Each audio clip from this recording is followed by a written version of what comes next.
저희가 주기도문 계속 살펴보고 있는데 오늘은 네 번째 시간입니다. 그래서 나라가 임하시오며, 우리가 주기도문은 세 부분으로 나눠져 있습니다. 처음에 이제 기도의 대상인 하늘에 계신 우리 아버지요 나오고요. 마지막은 송영, 나라와 권세가 아버지께 영원히 있다는 내용. 중간이 이제 간구의 내용인데, 간구도 두 부분으로 나눠 있죠.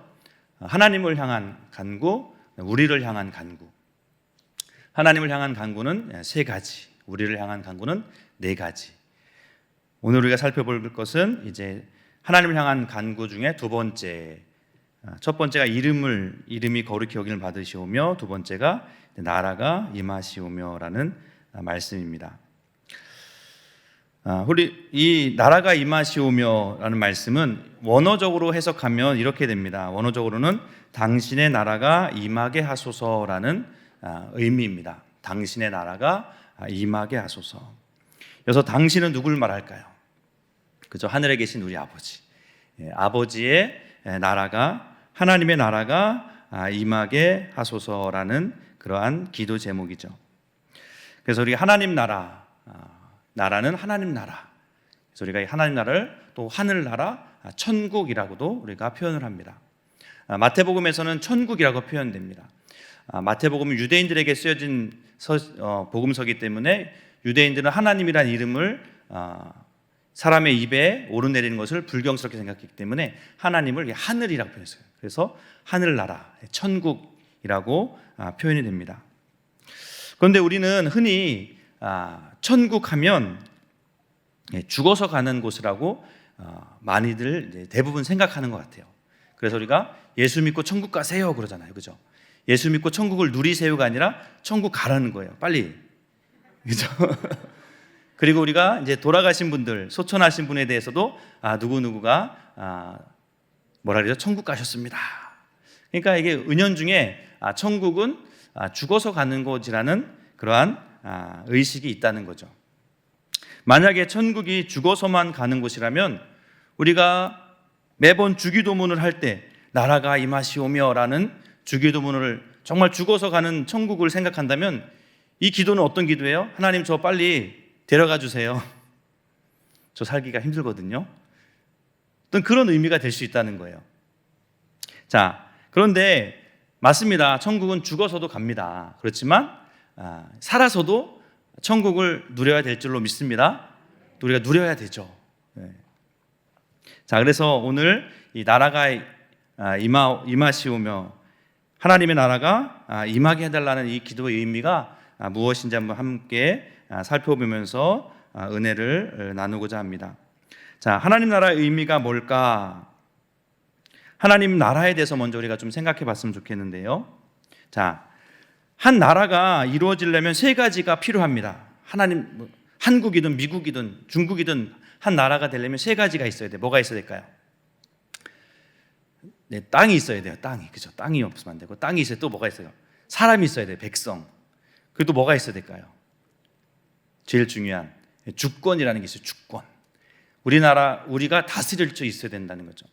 우리가 일본의 35년 동안의 일제 치하를, 나라를 빼앗겼다라는 말을 쓰잖아요. 그죠? 근데 우리는 이 땅에 살고 있었거든요. 이 땅도 없어진 것이 아니었어요. 그렇지만 우리는 나라를 뺏겼다 그래요. 왜요? 주권을 잊어버렸기 때문에. 우리가 이 땅에 살고 있지만 우리가 다스릴 수 없었기 때문에 이 땅을 빼앗겼다라는 표현을 쓰는 것처럼, 하나님 나라는 것은 하나님께서 다스리시는 나라, 하나님께서 통치하는, 여기서는 어떤 땅도 중요하지만 더 중요한 것은 이 주권이라는 것이 중요한 거예요. 하나님께서 통치하는 사람들이 있는 곳은 다 천국이 될 수 있다는 거죠. 하나님 나라가 될 수 있다는 것이죠. 자, 왜 하나님 나라가 중요할까? 하나님 나라 우리가 잘 알아야 됩니다. 왜 잘 알아야 되냐면, 예수님이 강조하셨거든요. 예수님의 메시지의 핵심 내용은 바로 이 하나님 나라였거든요. 자, 예수님이 처음 했던 메시지가 뭔지 아시나요? 처음 선포했던 메시지가 뭐냐면, 세례 요한도 마찬가지였지만 이 천국에 대한 얘기였습니다. 마가복음 1장 14절 15절 말씀에 보면, 요한이 잡힌 후 예수께서 갈릴리에 오셔서 하나님의 복음을 전파하여 이르시되 때가 찼고 하나님의 나라가 가까이 왔으니 회개하고 복음을 믿으라. 자, 뭐가 가까이 왔으니? 하나님 나라가 가까이 왔다는 거예요. 하나님 나라. 예수님이 오셔서 하나님 나라가 가까이 왔다는 말씀을 처음으로 선포했다는 것이죠.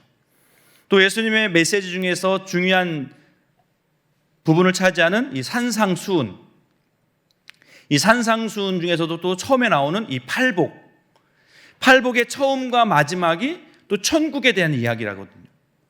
자, 마태복음 5장 3절에 보면, 자, 첫 번째 복, 팔복 중에 첫 번째 복입니다. 심령이 가난한 자는 복이 있나니 무엇이 그들의 것이며 천국이 그들의 것입니다. 심령이 가난한 자는 복이 있는데 천국이 그들의 것이다 말씀하고 있고요. 팔복, 마지막 팔복도 이렇게 말합니다. 의를 위하여 박해를 받는 자는 복이 있나니 무엇이 그들의 것이며 천국. 자, 처음과 마지막 팔복이 천국을 소유하기 때문에 복이 있다라고 말씀하고 있다는 것이죠. 또 예수님께서 베드로가 중요한 신앙 고백을 하잖아요. 예수님이 주는 그리스도시요 살아계신 하나님의 아들이십니다라는 위대한 신앙 고백을 하게 되는데, 그러면서 예수님께서 말씀하신 것이 뭐냐면 내가 네 고백 위에 반석 위에 교회를 세우겠다 그렇게 말씀하시면서 교회 위에 내가 무엇을 맡기겠다? 천국 열쇠를 맡기겠다. 천국 열쇠. 천국도 중요한데 천국의 또 열쇠까지 맡기겠다. 교회 안에 그걸 맡기겠다라고 말씀하고 있는 것을 보게 됩니다. 또 예수님의 말씀 가운데 많은 부분을 차지하는 것이 비유의 말씀이거든요. 비유. 자, 비유 중에서 또 많은 부분 차지하는 것이 또 이게 천국에 대한 비유라는 거죠. 자, 마태복음의 13장에 보면 이 비유가 많이 나와 있는데요. 씨 뿌리는 자의 비유도 천국에 관한 비유라는 거죠. 마태복음 13장 24절에 보면 예수께서 그들 앞에 또 비유를 들어 이르시되 천국은 좋은 씨를 제 밭에 뿌린 사람 같다. 천국이 이런 좋은 씨를 밭에 뿌린 것 같다라고 말씀합니다. 또 이어서 나오는 13장 31절에 보면 이 겨자씨의 비유도 이 천국의 비유거든요. 우리 같이 한번 읽어볼까요? 시작. 또 비유를 들어 이르시되 천국은 마치 사람이 자기 밭에 갖다 심은 겨자씨 한 알 같으니. 또 이어서 나오는 마태복음 13장 44절 말씀도 또 천국에 대한 비유예요. 같이 읽어볼까요? 시작. 천국은 마치 밭에 감추인 보화 같으니 사람이 이를 발견한 후에 숨겨두고 기뻐하며 돌아가서 자기의 소유를 다 팔아 그 밭을 사느니라. 천국이 얼마나 소중하면 모든 보화를 다 팔아서 그것을 산다는 거죠. 그만큼 천국이 가치, 하나님 나라가 가치 있다 예수님께서 말씀하셨다는 거죠.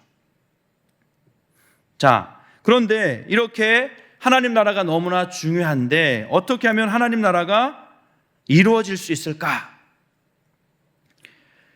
하나님 나라는 하나님께서 주권을 가지고 통치하는 나라인데 어떻게 하면 하나님의 주권을 가지고 통치하는 나라가 될 수 있을까? 자, 그런데 유대인들과 예수님의 생각은 좀 달랐던 것 같아요. 하나님 나라에 대해서 생각이 달랐다는 거죠. 유대인들은 어떻게 생각했냐면 하나님의 나라를 눈에 보이는 나라로 생각했다는 거죠. 정치적인 나라. 이스라엘에서 가장 위대했던 왕이 누구죠? 다윗. 다윗 왕과 같이 위대한 왕이 나타나 힘이 센 왕이 나타나서 우리를 로마로부터 해방시켜줄, 그래서 우리나라가 튼튼하고 건강한 아무도 넘볼 수 없는 그러한 나라가 되는 것을 하나님 나라라고 생각했다는 것이죠. 눈에 보이는 것으로 유대인들은 생각했다는 것입니다. 그래서 오늘 읽은 본문의 말씀에 보면 누가복음 17장 20절에 보면 바리새인들이 하나님 나라가 어느 때 임하나이까 묻거늘 예수께서는 하나님 나라는 볼 수 있게 임하는 것이 아니다.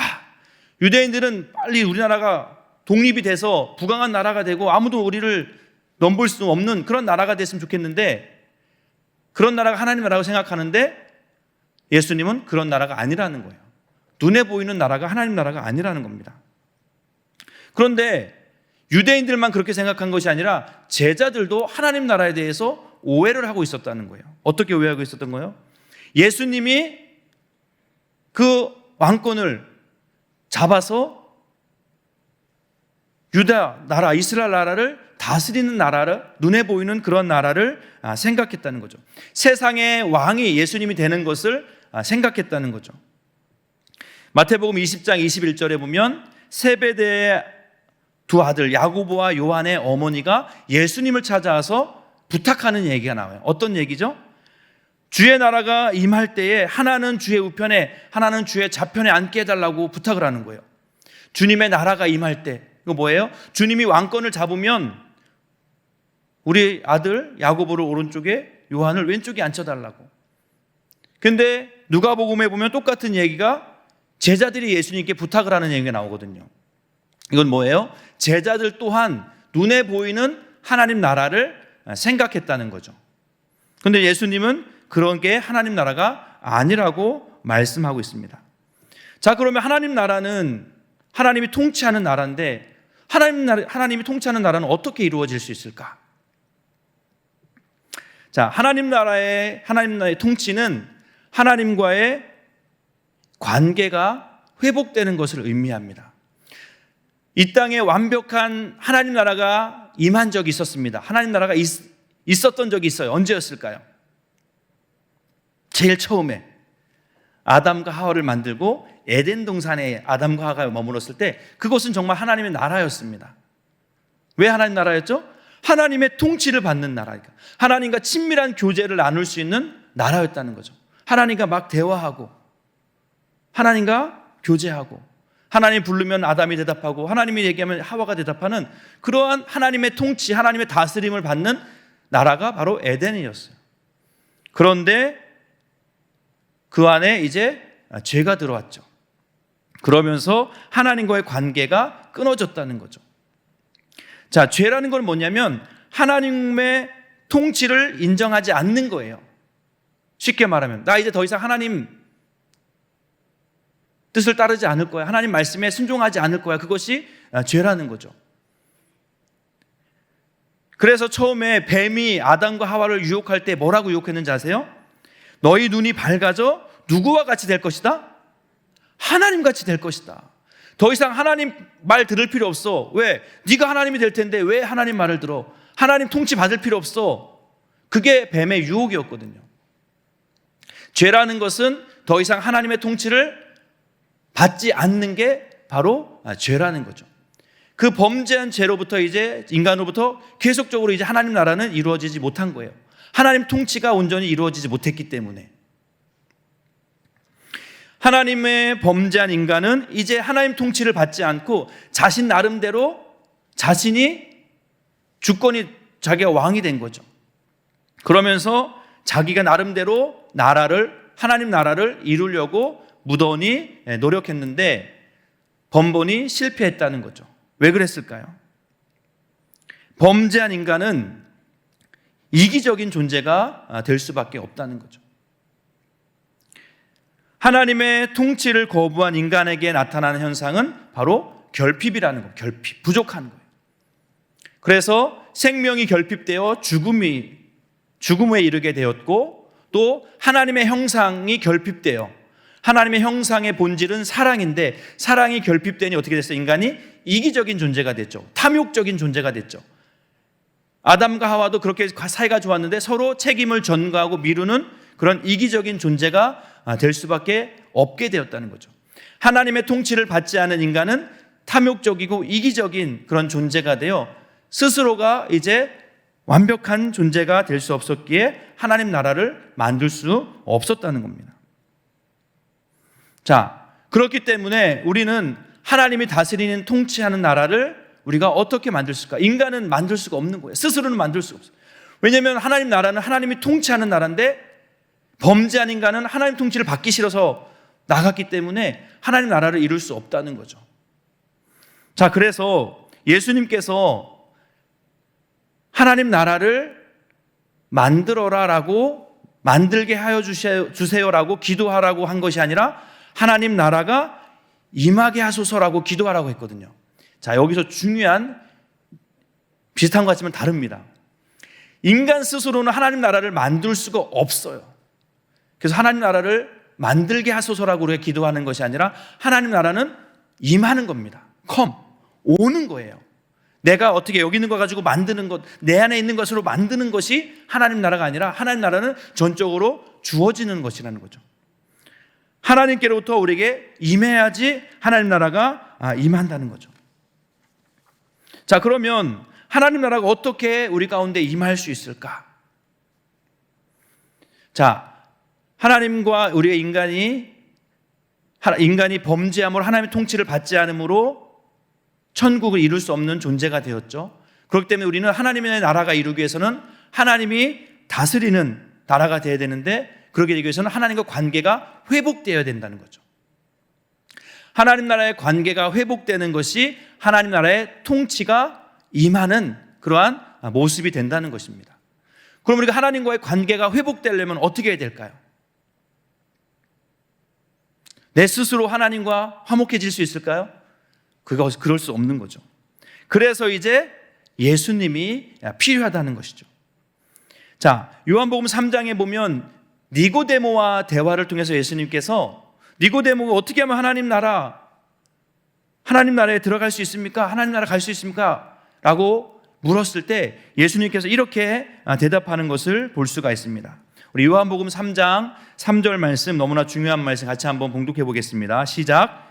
예수께서 대답하여 이르시되 진실로 진실로 내게 이르노니 사람이 거듭나지 아니하면 하나님 나라를 볼 수 없느니라. 자, 하나님 나라를 본다는 겁니다. 하나님 나라를 경험한다는 거고 하나님 나라를 맛본다는 건데, 뭐 하지 않으면, 거듭나지 않으면 하나님 나라를 볼 수 없다는 거예요. 하나님 나라를 경험할 수 없다는 겁니다. 하나님 나라가 우리 가운데 임할 수 없다는 거예요. 자, 거듭난다는 것이 무엇일까? 거듭난다는 것이 쉽게 말하면 하나님과 관계가 회복되는 것을 의미합니다. 죄로 인해서 하나님과 단절됐던 관계가 다시 회복되어야지만이 우리가 하나님 나라를, 하나님의 통치하심을 경험할 수 있고 하나님 나라를 경험할 수 있다는 그러한 말씀이 된다는 거죠. 그런데 하나님과 막혔던 이 관계를 회복할 수 있는 길은, 유일한 길이 하나밖에 없다는 거예요. 그것은 바로 예수 그리스도밖에 없는 줄로 믿습니다. 요한복음 14장 6절에서 분명히 말씀합니다. 예수께서 이르시되 내가 곧 길이요 진리요 생명이니 나로 말미암지 않고는 아버지께로 올 자가 없느니라.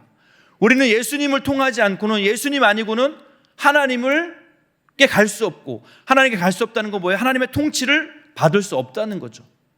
우리는 예수 그리스도를 우리가 인정하고 예수 그리스도를 내 마음에 구세주로 영접하고 믿을 때 우리 죄의 문제가 해결되고 하나님과의 관계가 회복됨으로 하나님의 통치하심을 받는, 바로 하나님 나라를 경험하게 되는 줄로 믿습니다. 또한 이것은 예수님의 영인 성령을 우리 안에 늘 성령 충만함으로 우리가 살아갈 때 하나님의 나라를 경험한다는 그런 말도 됩니다. 로마서 14장 17절 말씀 같이 한번 봉독해 보겠습니다. 하나님 나라는 먹는 것과 마시는 것이 아니요 오직 성령 안에 있는 의와 평강과 희락이라. 아멘. 하나님 나라는 성령 안에서, 성령은 뭐야? 우리가 예수님을 영접할 때 주시는 선물, 성령이죠. 성령이 우리 안에 있다는 것은 벌써 예수님을 내 안에 모셨다는 의미가 되기 때문에 하나님 나라는 그 성령 안에서 누리는 의와 평강과 희락. 하나님 떠나서는 우리가 참 기쁨이 없었고 참 만족이 없었는데, 평안함이 없었는데 예수님을 통해서 우리는 참 희락과 화평을 경험할 수 있게 된다. 바로 그것이 하나님 나라다라고 말씀하고 있는 줄로 믿습니다. 그래서 하나님 나라는 여기 있다 저기 있다 말하지 못하기도 하지만 또 있다고도 말할 수 있는 거예요. 왜요? 하나님 나라를 통치받는 사람이 여기 있으면 여기가 하나님 나라가 되는 거고, 저기 있으면 또 저기가 하나님 나라가 되는 것이죠. 하나님의 통치를 받는 내가 우리 가정에 있으면 우리의 가정이 천국을 맛보는 곳이 되는 것이고, 하나님의 통치를 받는 내가 직장에 가면 그 직장이 하나님 나라가 임하게 된다는 것이죠. 중요한 것은 내가 하나님과의 관계가 회복되어 하나님의 통치 가운데 있느냐? 주의 말씀 가운데 내가 그 말씀으로 살려고 하고 있느냐? 하나님의 주권을 인정하고 그분의 말씀대로 살고 있느냐가 중요하다는 것이죠. 이제 말씀을 정리하겠습니다. 오늘 예수님께서 우리에게 하라고 하신 기도, 하나님의 나라가 임하기를 위해서 기도하라. 말씀은 바로 하나님의 나라의 핵심은 하나님의 주권과 통치를 받는 것이다. 그런데 하나님의 주권과 통치를 받는다는 것은 하나님과 깨어진 관계가 회복되는 것인데, 하나님과 깨어진 관계가 회복될 수 있는 유일한 길은 바로 예수 그리스도를 내 구주로 믿고 영접할 때 가능한 것이다. 내가 그 예수님을 온전히 내 마음속에 믿고 그분 가운데 내가 순종할 때 우리 하나님과 관계가 온전히 회복되어지므로 하나님이 나를 통해서 통치하시고 나를 통해서 다스리시는 그러한 하나님 나라가 먼저 내 안에서 이루어나고, 그런 내가 있는 곳에서 주님의 말씀대로 살아갈 때에 나를 통해서 하나님 나라가 누룩과 같이, 겨자씨와 같이 그렇게 퍼져나갈 수 있는 것이 바로 하나님 나라의 비밀인 줄로 믿습니다. 하나님 나라는 숨겨둘 수 없다, 그렇게 말하고 있습니다. 우리가 대표적인 예가 삭개오의 예를 우리가 들어볼 수 있을 것 같아요. 삭개오는 누가 보더라도 죄인이라고 생각할 수 있습니다. 사람들로부터 소외되고 아무도 친구가 없는 그런 외로운 그런 사람이었어요. 그런데 그런 그가 예수님을 만나고 예수님을 통해서 이제 예수님이라는 복음을 받아들임으로 그 안에 마음에 평강이 생겼죠. 관계가 회복된 겁니다. 예수님을 통해서 하나님과의 관계가 회복되어지니 그 안에 이제 천국이 임한 거예요. 천국이 임하니까 어떤 변화가 일어났죠? 그전에는 자기 욕심과 자기 탐욕적인 삶으로 모으는 삶, 자기만 아는 삶이었는데 하나님 나라가 임하니까 어떻게 됐죠? 자기의 절반을 나누어 줬더라, 그렇게 말하고 있어요. 바로 하나님의 형상, 바로 사랑이 드러나게 된다는 거죠. 저 사람이 정말 하나님 나라의 삶을 사는지 우리가 어떻게 알 수 있을까? 알 수 있다는 거예요. 마음속에 있지만 그것이 드러날 수밖에 없다는 것이죠. 이타적인 삶, 나누는 삶, 봉사하는 삶, 섬기는 삶을 살고 있다면 저 안에 하나님 나라가 임하고 있구나, 하나님 나라가 벌써 임했구나 라는 것을 우리는 알 수 있는 줄로 믿습니다. 2021년도 하나님의 은혜로 우리가 정말 내 안에, 또 우리 교회 안에, 우리 가정 안에, 우리 직장 안에 하나님 나라를 만들려고 우리가 무던히 애를 썼는데 혹시 부족함이 있었다면 우리가 2022년도에는 정말 나를 통해서 내가 있는 곳에 하나님 나라가 임할 수 있기를 우리가 기도하며 소망하며 그렇게 바라보며 꿈꿀 수 있는 저 여러분들의 삶이 되시기를 주님의 이름으로 간절히 축원드립니다. 기도하겠습니다. 참 좋으신 하나님 아버지, 감사합니다. 하나님 나라가 우리 가운데 임하기를 위해서 기도하라 주님 말씀하셨습니다. 하나님의 나라는 하나님의 통치가, 하나님의 주권이 선포되어지고 주님의 말씀대로 사는 사람들이 있는 곳인 줄로 믿습니다. 우리가 예수님을 통하여 우리의 관계가, 하나님과 관계가 온전히 회복될 수 있도록 인도하여 주시옵소서. 그리하여 이제 우리가 세상적인 가치관을 가지고 살아가는 것이 아니라 주님의 말씀을 내 삶의 주인 삼아 주의 말씀이 나를 통해서 드러나는 그러한 삶을 살아갈 때에 나를 통하여 하나님 나라가 온전히 드러나여지고 내가 있는 곳에, 그곳이 어디든지 정말 하나님 나라와 하나님 나라를 드러내는 하나님 나라의 삶을 보여줄 수 있는 그러한 삶을 살아갈 수 있는 하나님 나라의 주인공으로 우리가 다 살아갈 수 있도록 인도하여 주시옵소서. 2021년 하나님 함께 해주셨고 인도해 주셨습니다. 코로나19로 인해 여전히 어렵고 힘든 상황입니다. 하지만 내 안에 성령님 계시고 내 안에 하나님 나라가 이미 임했기에 우리는 어떠한 상황 속에서도 두려워하지 않겠습니다. 2022년도 그러하게 희망차고 그러하게 하나님 나라가 우리 가운데, 우리 교회 가운데 이루어질 것을 믿음의 눈으로 바라볼 수 있도록 인도하여 주시옵소서. 모든 것 주님께 감사드립니다. 예수님의 이름으로 기도하옵나이다. 아멘.